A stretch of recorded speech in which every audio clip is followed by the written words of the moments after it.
మీరు 2 hours వెళ్ళిపోతారుగా direct తిరుపతికి 2 hours వెళ్ళిపోతారుగా. Car కాదు కదా. చంద్రబాబు నాయుడు గారికి జైల్లో వేసినప్పుడు బెయిల్ వచ్చిన తర్వాత మా సురేష్ గారు పాదయాత్ర చేసాడు వన్ టైము. మళ్ళీ మేము ఆ రోజే నిర్ణయించుకున్నాం, ఈ ఆంధ్రప్రదేశ్ రాష్ట్రం అనేది ఈ సైకో జగన్మోహన్ రెడ్డి వల్ల సర్వనాశనం అయిపోయింది.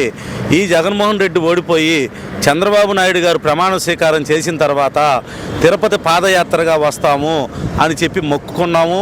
అదే విధంగా ఎలక్షన్కి చంద్రబాబు నాయుడు గారిని ఏ రోజైతే జైల్లో వేసారో అదే రోజు ఇంట్లో నుంచి పని అనేది, ఇంటి పని అనేది మానుకొని ఏ పనులైనా సరే పార్టీ కోసం, పార్టీ కార్యకర్తల కోసం, పార్టీ నాయకుల దగ్గర ఏ విధంగా మేము పనిచేస్తే తెలుగుదేశం పార్టీకి ఓట్లు వస్తాయి అనే విధంగా చంద్రబాబు నాయుడు గారిని జైల్లో వేసిన క్షణం నుంచి ప్రతి కార్యకర్త నాగులపాడు మండలం సంతనోదలపాడు నియోజకవర్గంలో ముఖ్యంగా మా సురేష్ అయితే అక్కడ పట్టాల సునీతమ్మ గారి దగ్గర ఉంటా కూడా ఇక్కడ నాగులపాడు విషయం, నాగులపాడు ఎంత మెజార్టీ వచ్చింది, పోతారంలో ఏం జరుగుతుందని కూడా తెలుసుకుంటా ఒక కసిగా మమ్మల్ని అసలు మా తాతలు ముత్తాతలు సంపాదించిన పాసు పుస్తకాల మీద ఇతను ఏమైనా పెద్ద మహాత్మా గాంధీ, అతని ఫోటో ఏంది?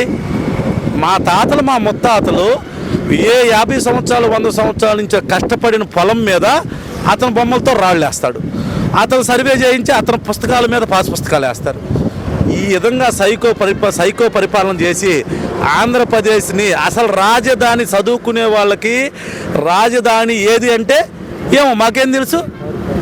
రాజధాని అంటే ఏదో 3 రాజధానులు అన్నాడు, ఇంతవరకు ఏ రాజధానో తెలియదు.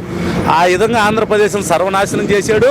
అట్లాంటి ఆంధ్రప్రదేశ్ని గాడిలో పెట్టడానికి చంద్రబాబు నాయుడు గారు ముఖ్యమంత్రిగా ప్రమాణ స్వీకారం చేస్తే మేము తిరుపతి వస్తామని మొక్కున్నాం.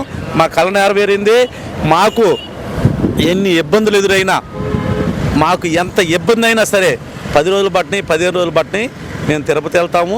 పాదయాత్ర చేసుకుంటా అక్కడ వెంకటేశ్వర స్వామి దర్శనం చేసుకొని, వెంకటేశ్వర స్వామిని మేము కోరుకునేది ఒకటే, మా చంద్రబాబు నాయుడు గారికి నిండు నూరేళ్ళు ఆరోగ్యం బాగా ఉండి మా రాష్ట్రాన్ని అభివృద్ధి పదంలో నడిపించాలంటే 2014తోటే 2024తోటే కాదు 2029లో కూడా మళ్ళీ చంద్రబాబు నాయుడు గారు సీఎం అయ్యి ఈ పవన్ కళ్యాణ్ గారు, ఈ చంద్రబాబు నాయుడు గారు ఈ మైత్రి బంధం ఇదే విధంగా కొనసాగితే మన ఆంధ్రప్రదేశ్ రాష్ట్రంకి వెళ్ళి మిగిలిన 28 రాష్ట్రాలు చూసే విధంగా ఈ ఇద్దరు నాయకులు చేస్తారని నమ్మకం ఉంది.